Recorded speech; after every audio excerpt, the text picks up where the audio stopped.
రాయలసీమ ప్రాంతంలో రాష్ట్ర స్థాయిలో జాతీయ స్థాయిలో ఈనాడు పండుగ రోజు శ్రీ సత్యసాయిబాబా శత జయంతి ఉత్సవాలు ప్రశాంతి నిలయంలో జిల్లా కేంద్రంలో బ్రహ్మాండంగా ప్రారంభమైనాయి. ఈ శత జయంతి ఉత్సవాలకు రాజశ్రీ నరేంద్ర మోదీ ప్రధానమంత్రి గారు వచ్చినారు. అదేవిధంగా రాష్ట్ర స్థాయిలో మన రాష్ట్ర ముఖ్యమంత్రి నారా చంద్రబాబు నాయుడు గారు వచ్చినారు. అదేవిధంగా నారా లోకేష్ గారు, పవన్ కళ్యాణ్ గారు, అదేవిధంగా ఐశ్వర్యరాయ్ గారు, ఇతర ప్రముఖులు చాలా మంది వచ్చినారు.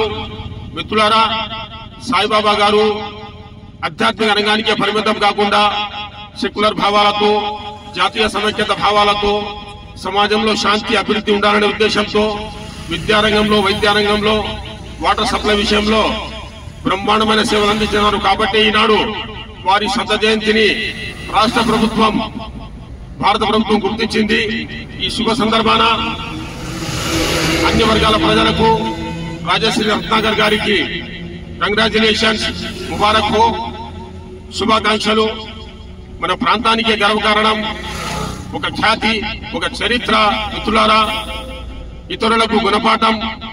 ఎందుకంటే శ్రీ సత్యసాయిబాబా గారు మానవతా దృష్టితో జాతీయ సమైక్యతను, సెక్యులర్ భావాలను, తెలుగు భాష మాట్లాడే ప్రజల కోసం, ఐక్యత కోసం గళం విప్పి బ్రహ్మాండంగా మాట్లాడిన సత్యసాయిబాబా గారికి వందనాలు తెలుపుకుంటూ ఈ అవకాశం ఇచ్చిన మీ అందరికీ ధన్యవాదాలు. జై భారత్.